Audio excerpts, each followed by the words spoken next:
Hello. This particular screencast is going to focus in on the discussion around the research paper, and in particular prompt number 2.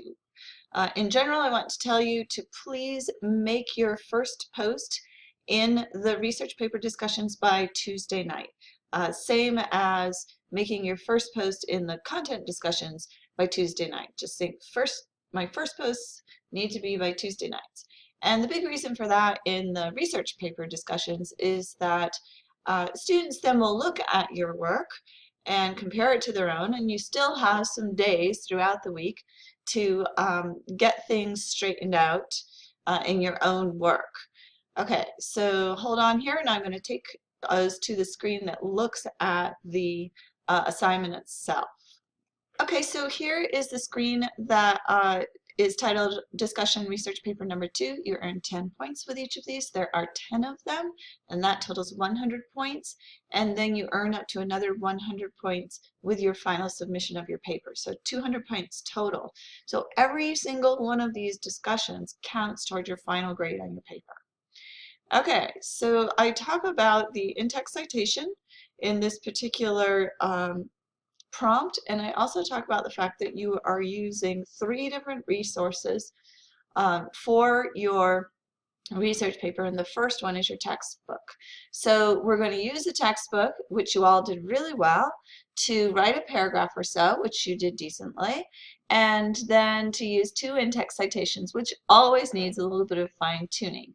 In the pink, I usually put the bottom line for this particular discussion, what you need to do.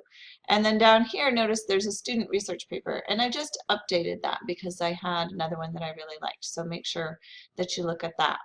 Okay, so you're going to include at least 2 in-text citations in your paragraph, and that's what we're going to look at here in a moment in a Word document. And then this number 4, save your work in a Word document and then post that document to this discussion series. So no one has done that so far. Please do that before the end of the week. Okay, so here are some student samples of making that first paragraph, introducing your psychologist and some of his or her work, and then including 2 in-text citations. So the first thing I did was I took this paragraph from the sample student paper because they do the in-text citations correctly. Of course, they had weeks and weeks to work on it, so I want to show you that right off the bat. Right here, notice Hockenberry and Hockenberry. If you look at our textbook, the authors' names, most of you have noticed it's Hockenberry, but there are 2 of them, Hockenberry and Hockenberry. It was a husband and wife team, separated now, but anyway. The textbook is Hockenberry and Hockenberry, so you have to put both authors' last names, and then comma 2014. A lot of people will ask me about the page number. If you use a direct quote for APA style, you must also have a page number. If you do not use a direct quote, it's optional. So for this person, this student did not include the page number because it's paraphrased or summarized, and you don't see any quotation marks around a direct quote. So the prompt here asks for 2 in-text citations from the textbook in this one paragraph. So you can see how the sample student did that here in this particular sample. Okay, so moving on, here's Hunter's. So Hunter, you got the first name, Hockenberry, so you'll need to include Hockenberry and Hockenberry. I assume that this 357 would have been a page number. You don't need it because I don't see direct quotes. You could keep it in there if you'd like, but definitely you want to go Hockenberry and Hockenberry, comma, 2014. 2014 is the year of publication for our textbook. So that's the correction I'll do here on Hunter's, although I want to tell you that you all did a good first go. But I'm just going to use your work to point a few things out.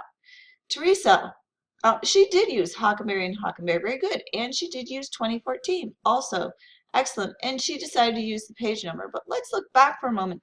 She did have a few things in direct quotes. So when you do that, if you're using a few phrases and whatnot, you might want to put the page number in just as an insurance. Let's see. So I'm just scrolling down here through the rest of hers. Then we're moving on to Jacob.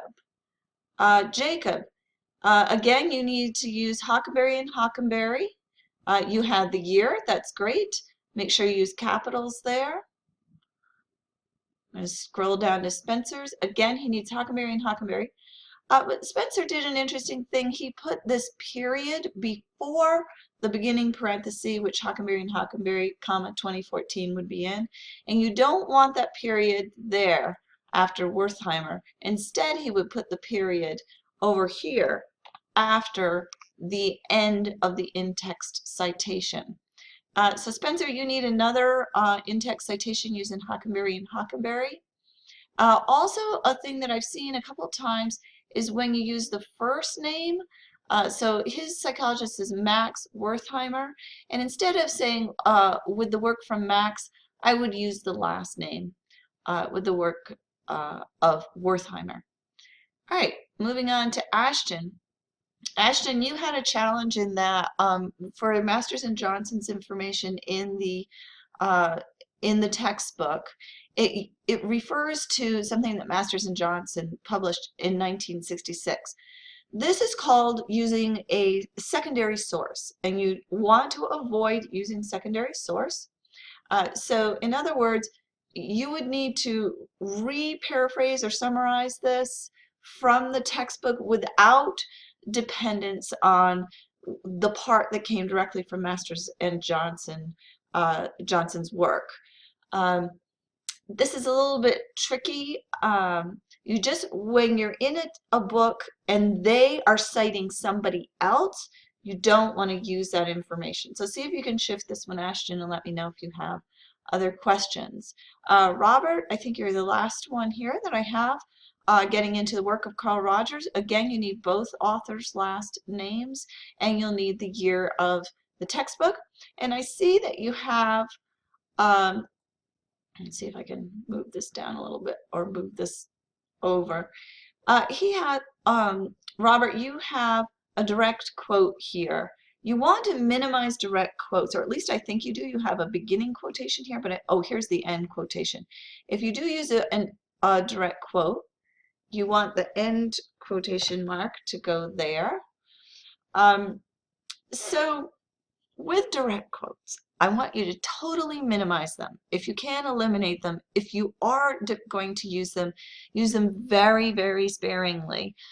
When you go to submit this paper to Dropbox, which you will do, Dropbox is going to match your paper against thousands and thousands of other documents out there, and it will pull up the parts that are quotes, and you're only allowed 15% of your paper to be direct quotes. So that may sound like a lot, but it is not, especially when things like your references will be going into that.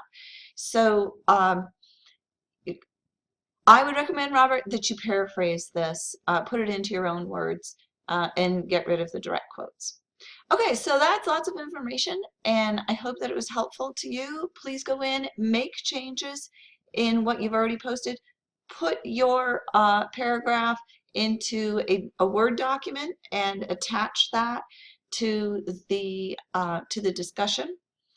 And let's see if I have any other things I wanted to tell you. Oh, the other big difference in this discussion, in this particular one, number 2, is that you need to respond to 2 other people. Typically I say respond to the person above and below you, but if they've already gotten 2 responses, then look for someone who hasn't.